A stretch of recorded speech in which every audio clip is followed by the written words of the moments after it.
Welcome to the Real Life Groups Leadership Podcast, a conversation about creating small groups where people grow in spiritual maturity in relationship. We're focused on you, the small group leader, giving tips and tools to help you lead effectively.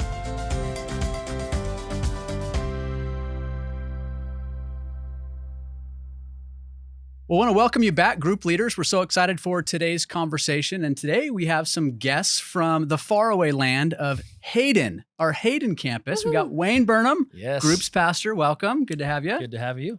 Thank you. Yeah. Thank you. I'm glad to be here. I'm here often. This is good. And Jenna Fore, new addition, a year? Yeah, Year-ish? almost a year. Cool. At this point of filming this podcast in our women's ministry team. And so it's kind of cool to have you guys because you guys team up and help groups.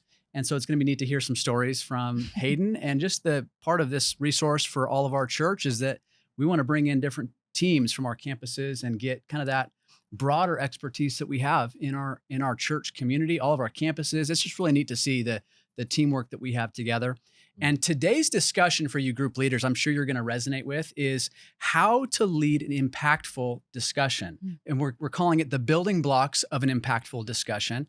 And I think that's an important one. I think every group leader that's listening in is like, I don't want to have a discussion that is not impactful, right? I mean, that's kind of a great, I think everyone's going to be leaning into this conversation.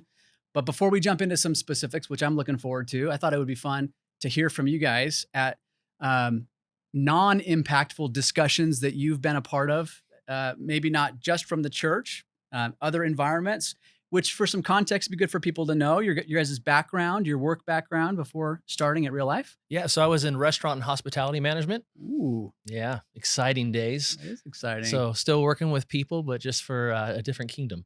So give us an example of that business or even just anything that you've had, you've sat in on, you've been a part of that was like, this is just not worth my time. Yeah, we used to have to attend yearly what's called Serve Safe. And a Serve Safe is a national education for restaurant managers. It's about a 16-hour course. And during the 16 hours, it's basically teaching and video based. No conversation, no question and answer. Just here's the information, download so you can pass the test tomorrow. Passing the test, just listening to the thing. So you would say that was necessary. You had to do it. Had to do it, but not very fun to have to do it. Not fun, yeah. No. You didn't walk away feeling like fueled relationally and... Yeah, no relational fuel whatsoever. Okay. Oh, good to know. How about you, Jenna? Tell us a little about your background and give us an example of something that you were a part of that was not impactful. Sure. So real estate is where I got started in my professional career. And when you get into real estate, about 9 years ago, I had to take a 2-week course that was basically 8 hours a day for 2 weeks. And the instructor teaches from the stage for 2 weeks, 8 hours a day. There's no interaction with one another. And the worst part is none of it gets taken into the field. And so it's book work. It's basically you have to get it done, but then it's no application really after that. Yep. So I didn't ever feel like, not only was it not worth my time, but it wasn't, it didn't help me professionally, relationally, in any way, shape, or form. Yep. It was basically just 2 weeks of frustration. Yeah. No, and I think both those examples are really good in that that's really the opposite of what we hope for in any small group, any environment that we have, is that someone walks away going, that wasn't helpful. Now, certainly there's different environments. I think about our worship service environment where it is a little bit more of a one-way, right? Yep. Meaning we're worshiping the Lord and we're hearing a message. There's not discussion. That'd be kind of an awkward, sermon where it's like you're talking back and forth. But we're still hoping it's impactful, right? We're hoping that there's inspiration, there's information. When we think of a small group and thinking of what takes place in some of the conversation that's the application that they're playing out, the discussion that's happening in that group, I think all of our hope and any small group we're a part of is that those discussions lead to some fruit, right? That we walk away, that people are taking a step, not all at once, but that, there's little by little, there's growth that takes place. And I was even thinking of, for small group leaders, let's speak to this a little bit first as we set it up. When we think of, a good night from a small group, I think we've all had the nights where we had a small group and you walk away and you're like, that was a great night. what are the feelings and things that make that a good night? And then the flip side of that, when are times when it's like, I just didn't, it fell flat. I don't know what was the thing, what happened. Certainly, there's a feeling reality, then there's Mm. actual, the Holy Spirit can work much beyond a group. But thinking of the night itself, give some examples of what you think of when you think of that was a good night or that night fell flat from a discussion standpoint. Wayne, do you want to start?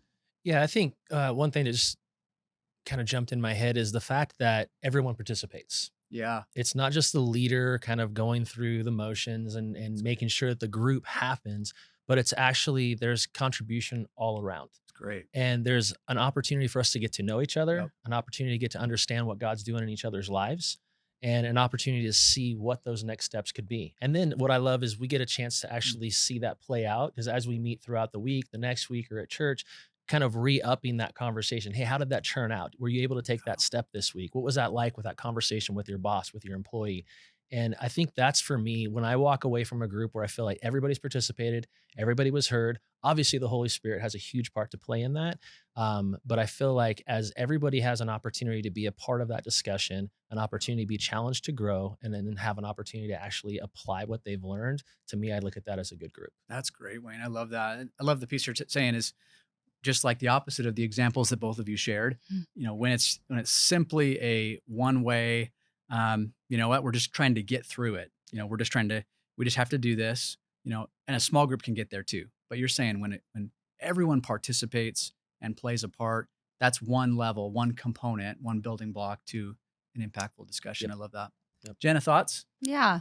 Yeah. I was just thinking of a group discussion that doesn't go well Mm. and how oftentimes we have what are called group guidelines.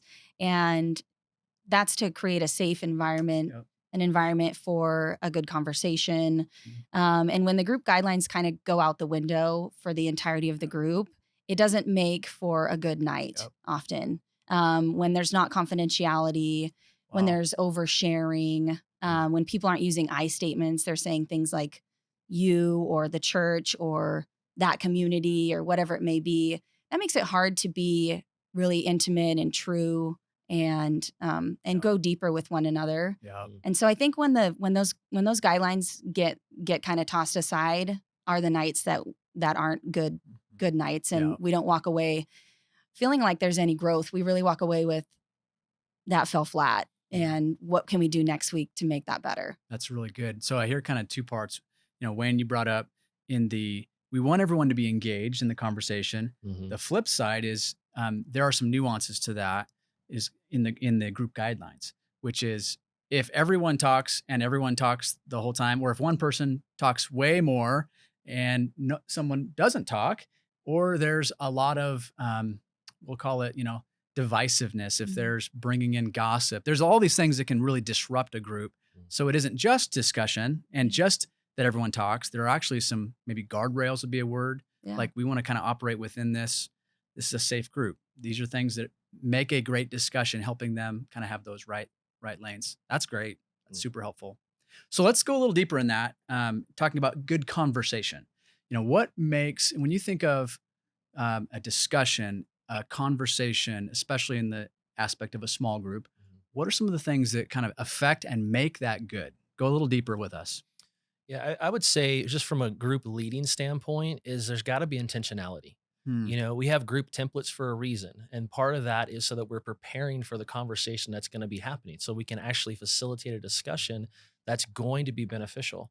And if you're not intentional, and I'm guilty of that, I'm guilty Yep. of coming home 30 minutes before I walk into group and just grabbing stuff off the shelf and going to group and trying to be as intentional as I can, but faking it till I make it. Yep. And I think, to take time to prepare, to take time to think about the content and to study some of the content, and then to actually be able to filter through some of the questions and go, is this something that's going to be applicable to the people in my group?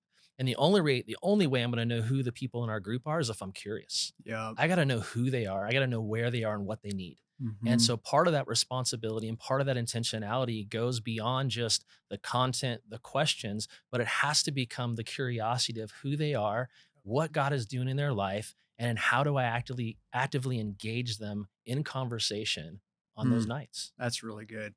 So part of what I'm hearing you say is that there's an intention in the destination. Like you Mhm. go into it with a mindset of we're trying to lead towards spiritual maturity. We're going to do it in relationship, Yep. and then you're activating that by curiosity, Mhm. which is, as you said earlier, it's the discussion points. It's going. We want to hear. We actually want to say out loud some of the things that we might or might not actually believe, and then we can wrestle with that together. Yep. You're getting that on the table. Yep. Other thoughts, Jenna, on a good conversation, things you've experienced? Sure. I think going alongside being intentional and being curious would be being prepared and being prayerful. Yes. And just being prepared would be having a plan, um, and following kind of the group template to a point. But then the prayerful part is letting the Holy Spirit work and do its job within the group. So being prayerful for the people in the Man. group that they would open up, that they would seek what the Holy Spirit has for them, and Mhm. then give time in the group for that to happen. Give space and silence for somebody to say what is on their heart and the Holy Spirit's really doing within them, and preparing your group for that moment of silence so that somebody can step up and go deeper. So for me, it's being prepared and also Yeah. being prayerful in that. That is so wise. And I love that, when we look at a group, I think that's a huge piece to bring in. We want to think on the front end about how do we create the best group we can. We want to be prayerful about it. We're going to be looking ahead at a group. That's where we have some great tools, and we'll, link some of those in the show notes later for group leaders to be aware of. There are some great tools, but then there is this intangible piece that's, it's the work of God in someone's life, Mhm. and feeling that even in the room. That's like, God's sensing, there's a sense that person, there's something we need to talk about that goes off the script a little bit. Yeah. We're going to dive deeper. Even curious, from your guys' group experience, maybe it's a group leader, it's a coach. You guys have any examples of that where you're like, hey, this group leader, they kind of, or maybe it's even one of your groups that you tried something different and you Mhm. saw a change in your group, that you went from, hey, we were kind of, just sticking with the script, and then we went a direction that actually we saw some intention. Mhm. Any thoughts on that? Yeah, I can think of a group that I visited a couple, maybe 2 months ago, and when the pastor walks in, you never know. Yep. Is this Yep. going to be a true group? Is this going to be kind of scripted?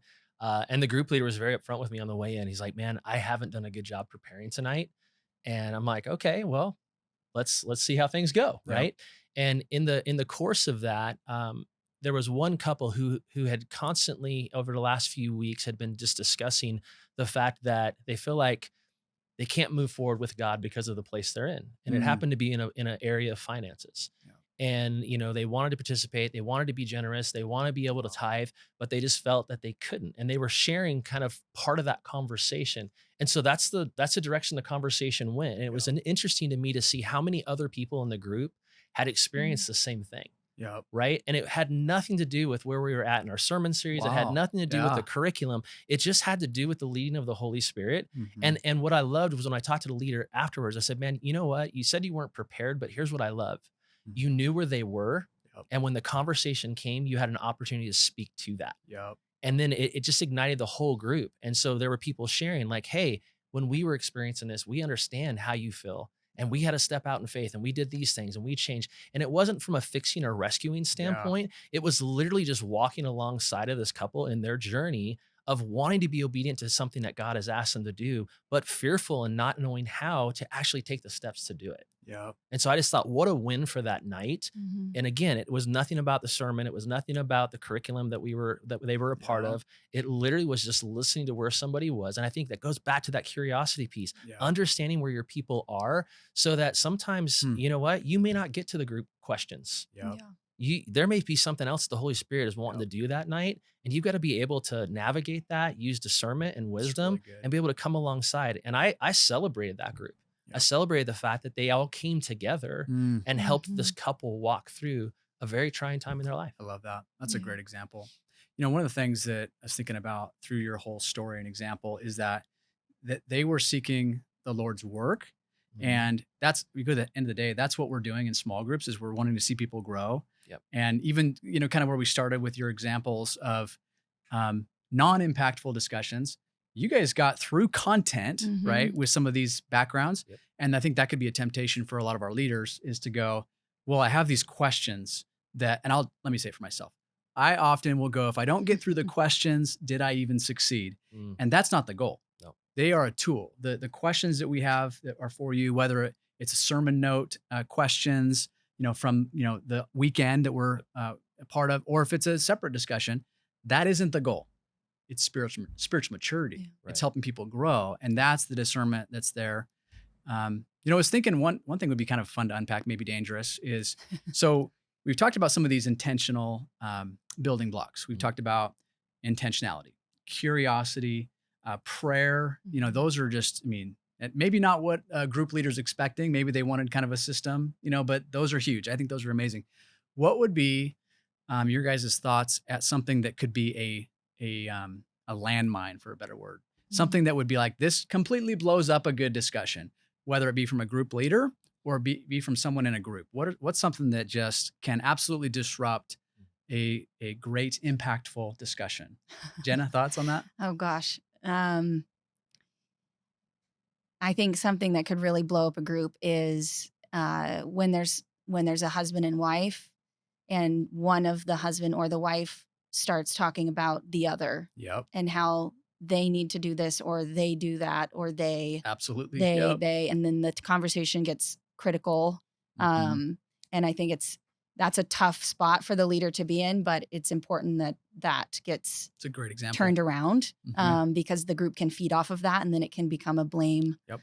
blame system, Totally. and that's never a safe or healthy And that's environment. a safety piece is a huge one there. I think you're absolutely right. That Yeah. may be one of the biggest pieces that Yeah, it's I was there. gonna say, imagine that attention that it Mhm. creates. Yeah. And even for a couple who's in a good spot going, oh my gosh, like, can you If believe they're this in is that happening? If they're in spot, that spot, what does that what are mean we? for, Yeah. Yeah. right? Yeah. And I think that's the thing for me, going back to the group guidelines, Jenna, Mhm. you said it just a few minutes ago. It's so important that we have those guidelines and that we're reading those guidelines, to be able to go, hey, what do you struggle with most, to create ownership? Because Mhm. I think Yeah. people know if they're an overtalker. I think people know if they're like, yeah, I actually struggle Yeah. with actually being honest and truthful because I'm scared that you're not going to keep that safe. But I think there's a way to navigate through the group guidelines as opposed to just reading through them, but Yeah. go challenge our people to go, hey, what is it that you struggle with most out of these? And Mhm. have them, own up to, yeah, I'm an overtalker. And you know what I'd like? I'd like not to be an overtalker. And could you help me? Yeah. I That's give you good. permission during this group time to go, hey, Wayne, you're overtalking, That's great. which I think I am right now. So Chris, what do you got? Oh my gosh. It's funny. You broke the fourth wall a little bit. And I think it's actually a really cool example for us to talk about. This podcast alone is a good example of that. Our previous season that we had a little bit more of a scripted mentality where we Mm. went into it with like, here's our content. You're going to say this, you're going to say this. And this second season, we'll call it, we kind of rewrote it and said, we actually don't want to do that. We want to have a discussion. Yeah. And I love how it's played out this whole season because what we're doing is going, where do we want to go? Mhm. What are some key questions we're going to ask? And then just to see what God does in it. Kind of like a small group. Yeah, it's like a small Whoa. group. And I think the modeling of that has actually been really helpful to watch Cool. how a discussion plays out because there's some things that happened even today in this discussion that there was never planned for. There was never Yeah. oh, here's what we're going to hit and talk about because you allowed some space. And I think that is a reality is having an intentionality of where you're going to go. I heard that. Yeah. Being prayerful. We prayed before this podcast, by the way, for those of you that are watching. Yeah. And then being curious and genuinely going, Yeah. hey, tell me more about that. Yeah. Follow-up questions, that's an aspect of curiosity, caring beyond just the group environment. You talked about Yeah. this couple struggling Yeah. in their marriage to go, you know what? That isn't always actually rarely is solved in a small group, meaning a, Yeah. 12-person small group. It's usually solved through 2-on-2 or 1-on-1 counseling that those Yeah. things get deeper, ran out. But you wouldn't find that out without curiosity Right. and without prayer and preparation. So I think this has been just a good example of that, pretty neat to watch. Before we kind of wrap up today, I'd love to just talk about, so someone, a group leader is hearing this and they want to grow in this. What are some ways we would point them to next steps? What would be some things to give them that our church could help them with, or that they could do on their own? Thoughts on that? I mean, just this podcast alone is Mhm. one way to get a little bit deeper in conversation and a little bit better understanding. I think pursuing coaching not trying to figure it out all by yourself. Yes. And there's multiple ways of doing that, but it's like, hey, who is my coach? I want to have a conversation. This didn't go well last night, or this went great last night. I want to celebrate that. Yeah. And to be able to like self-identify and go, hey, you know what? It's partly my responsibility to seek help, to seek understanding, right? And we're modeling that. We're modeling that for our group members. We're modeling that for other people that are trying to get in the game, so to speak. And so I would just say you've got resources online, you've got That's resources with your own coaches, your groups pastors, to just go and pursue them and go, hey, this is how things are going. What do you think? Yep. How could I improve this? What would this look like? Other group leaders. Mm-hmm. Yeah. I mean, we have so many resources. We've been so blessed with the opportunity to connect with people, to have relationships, and to have opportunity to really do this together. That's great. Those are great advice. Jenna, last Yeah. thoughts on that? Yeah, I was just going to piggyback off that. Just ask more questions to Mhm. people who have led groups for a long time. Yep. Like, hey, I've got an overtalker. What do I do about that? Or, Yep. hey, I had this couple blow up a group the other day. What do we do? And Totally. how do we backtrack through that? So just seeking wisdom Yep. and then referencing the utilizing Mhm. what we have online. The tools. Yeah. Yeah, from this podcast. So Yep. Learning, ongoing, being Yeah. open. One thing I'll say, I feel like maybe is more of a, for me than anyone, is I love the opportunity to have, like a golf term is a mulligan, right? It's like there are weeks where it's like, you know what, this week was just not great. And I'm going to allow one a season where it's Yeah. like, I had great intention and it just didn't come out the way I wanted it to. And that's okay. Don't beat yourself up for it. Go, hey, I'm going to learn from it. Mhm. And what's Yeah. my next step? Take the coaching. I love that reminder is that all of our groups at Real Life are under some layer of coaching, Yeah. whether it be a staff team or it be a volunteer team of coaches. Yep. And, invite people in, even as vulnerable as, hey, would you be willing to sit in my group Mhm. and give me feedback? I think that's a huge tool, but be open to that feedback. And again, we're all growing in it. It's like we want to help have impactful discussions that actually change lives, transform lives. So this has been helpful for me. I think this is going to be helpful for our group leaders. So I want to thank you guys for jumping on the podcast today. Nice work. You're welcome. Thanks Did for it? letting us be here. Yeah. So good. Happy All to the be way here. from Hayden. All the way from the far land. Far of Far, land. Hayden. far land of Hayden. Hayden. And Jenna had to put up with two bald guys in Yep. a room. If you're listening, you didn't get to experience. Where's Baldo? Yeah, where's Baldo? Where's There it Baldo? is. Inside jokes are Found great. That's good. I want to thank you, group leaders, for just even spending the time on this specific episode, listening in. I know every week, every time we share an episode, there are new things. There's things to absorb, take in. But we know that you give so much over and over again. So we want to thank you for what you do. I want to remind you, we have a variety of links we're going to put in there, some of the group guidelines and some of the group templates we're going to put that we talked about today in the show notes. So you can check that out and be on the lookout for trainings from your team, coaching huddles from your team. Take advantage of those things. So we want to thank you for all that you do, and we'll see you next time. We are grateful for the investment you make each week as you reach the world for Jesus, one person at a time, and make biblical disciples in relational environments. For notes from this show and other great resources to help you grow, visit realliferesources.org.